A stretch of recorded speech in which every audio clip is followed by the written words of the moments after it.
pourrait imaginer qu'il y avait ici des marécages, c'était au XVIIe siècle. Bonjour à tous, les Champs-Élysées sont aujourd'hui considérés comme la plus belle avenue du monde. Enfin, ce sont les Parisiens qui disent ça, en tout cas l'emblème de la capitale. Savez-vous que cette mythique avenue tient son nom du lieu où séjournaient les âmes vertueuses dans la mythologie grecque, en opposition justement à la partie basse où étaient signalées autrefois des femmes de mauvaise vie. Son visage a bien changé, 350 000 personnes s'y promènent chaque jour. On comprend mieux pourquoi les marques se battent pour décrocher un emplacement à des prix pourtant prohibitifs. Eh oui, c'est la 3e avenue la plus chère du monde en matière d'immobilier commercial. Un peu la folie des grandeurs, et c'est une enquête signée Laure de l'Alex. Ont-ils beaucoup changé depuis 50 ans ? Aujourd'hui, rares sont les habitants qui peuvent s'offrir le luxe de s'y loger. On est entouré par tout ce qui est historique et symbolique à Paris. Au total, seuls 82 électeurs y ont officiellement leur adresse. Et nous irons à la rencontre de ces résidents qui subsistent encore. Ah bonjour, entrez chez moi. Chaque maison de domiciliation, il a environ 1500 clients qui sont domiciliés. Seulement ils ont leur boîte postale ici. Les Champs-Élysées sont surtout ce patchwork de population et d'univers qui se croisent. Ici, le temps semble s'être arrêté.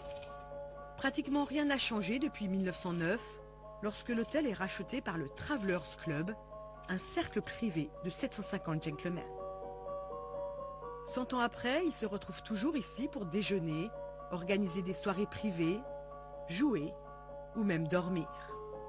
Mais la topographie me plaît bien sûr. Moi les champs, je dirais pas que j'en suis amoureux, mais je travaille avec plaisir, même maintenant, hein, même à mon âge. À l'été, bon, avec les périodes de chaleur, on ressent un peu la pollution, surtout le soir, hein, quand on rentre, on se mouche, et là on se rend compte quand même qu'on respire pas mal de choses. Hein. Mais mis à part ça, le bruit, non, j'ai fait pas attention. Depuis 2011, le travail de la police sur les Champs-Élysées a été révolutionné par la mise en place d'un vaste réseau de vidéoprotection. Plus d'une vingtaine de caméras scrutent désormais l'avenue la plus peuplée de Paris, avec un contrôle direct depuis le commissariat du quartier. Voilà. Donc ça couvre absolument tous les champs. C'est-à-dire que vous pouvez suivre une personne de la Concorde jusqu'à l'Arc de Triomphe. Vous pouvez la suivre de A à Z, en permanence, en changeant de caméra, en passant de l'une à l'autre. Par exemple, si vous prenez une qui est bien, là, qui est située tout en haut de l'Arc de Triomphe, celle-ci, vous allez voir que c'est quand même assez performant au niveau du zoom. Vous voyez, là je me retrouve à l'obélisque. La précision des caméras est stupéfiante et permet de dévisager n'importe quel individu. On va voir si on repère celui qui vend, mais de façon agressive et racistique. C'est en fait surtout la nuit que les actes de violence peuvent apparaître. Ils se concentrent alors sur quelques rues malfamées du quartier. La rue de Ponthieu, c'est une rue qui est parallèle aux Champs-Élysées, où il y a plusieurs boîtes de nuit. Et ça ramène une certaine... Ce sont ceux qui dirigent, on va dire moi pour ma part, c'était celui qui dirigeait le point de deal population. Lors des derniers moments du magasin sur l'avenue, et en sont encore très marqués.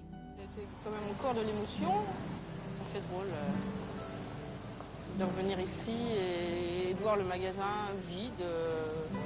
Enfin, voilà, il n'y a rien, il n'y a plus d'affiches, il n'y a plus d'ambiance, il n'y a plus rien. C'est la foule des grands jours sur les Champs-Élysées. Celle du plus grand événement de l'avenue, le défilé du 14 juillet. Partout, le public se presse sur les trottoirs et les balcons deviennent des lieux très prisés, comme ceux de l'agence de presse Bloomberg.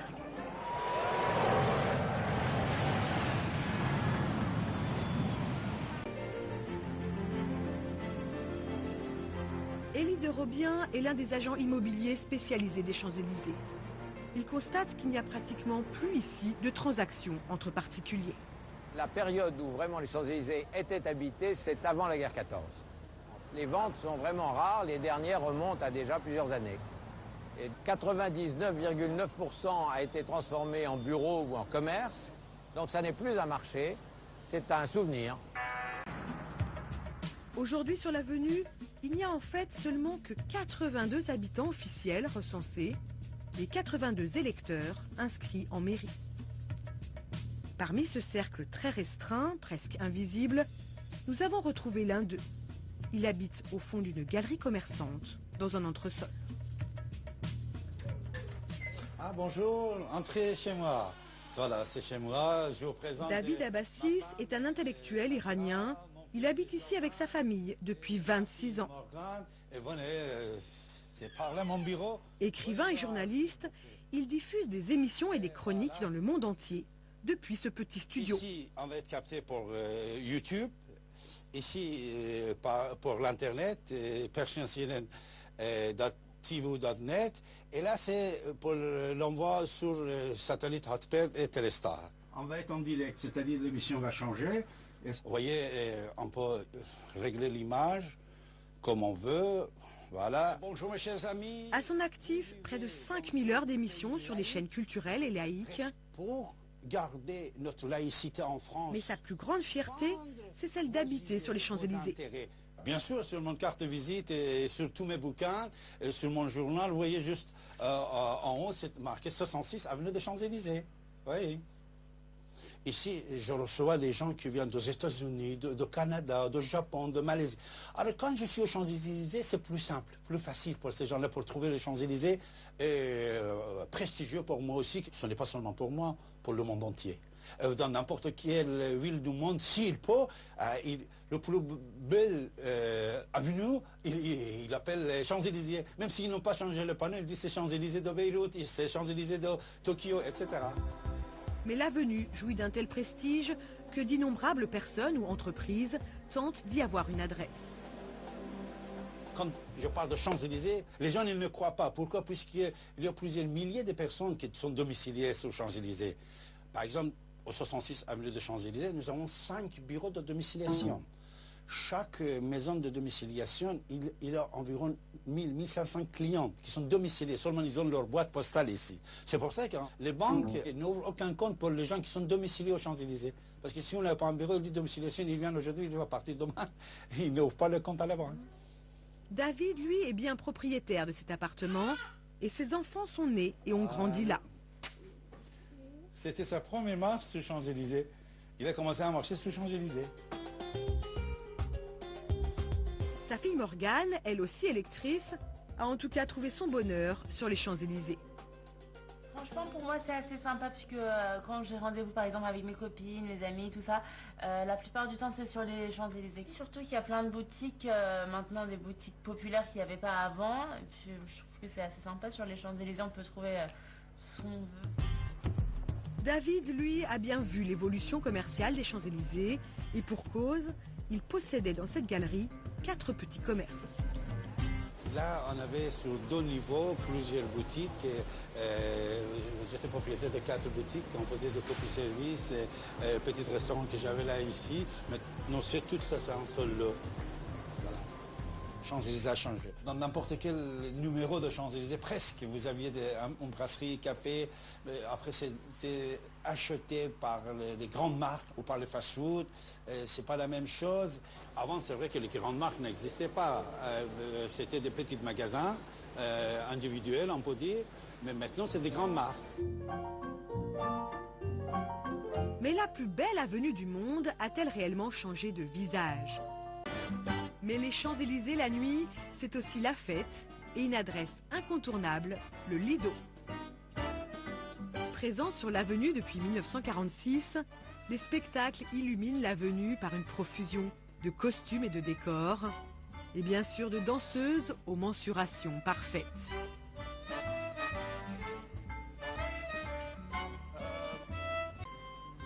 Là, vous avez Miss Bluebell avec des danseuses. Et le nom de Miss Bluebell, c'est parce que quand elle était jeune, petite, elle avait les yeux couleur jacinthe, donc d'où est resté le nom de Miss Bluebell. C'est elle qui a lancé cette troupe de danseuses nues. Elle parlait avec cet accent irlandais. Pas une seconde à perdre. Alicia et ses camarades seront sur scène dans moins d'1 heure. Quelle que soit la nationalité des danseuses, les Champs-Élysées sont sur toutes les lèvres. Je suis mexicana Tout le monde connaît les Champs-Élysées. Tout le monde, Campos Elíseos en espagnol. Todo el mundo lo conoce. C'est très prestigieux. À chaque fois que je sors du métro et que je vais m'acheter quelque chose à manger, par exemple, et que je passe devant le Lido, mon lieu de travail, je me dis « Waouh, je travaille ici ». C'est encore comme un rêve. Les Champs-Élysées, sans le Lido, ça perd aussi un peu de son glamour, parce que ça reste forcément que des magasins. Ici, il y a de la vie, il se passe quelque chose, quoi. Vous connaissez la chanson de Joe Dassin, il y a toujours quelque chose sur les Champs-Élysées. Donc maintenant, oui, chaque événement, on termine sur les Champs-Élysées, forcément. Et si c'était à refaire, oui, je re-signerais tout de suite pour 40 ans. Pour tous, les Champs-Élysées restent donc cette avenue magique qui continue d'attirer et de fasciner le monde entier, de l'Étoile à la Concorde, comme un orchestre à 1000 cordes.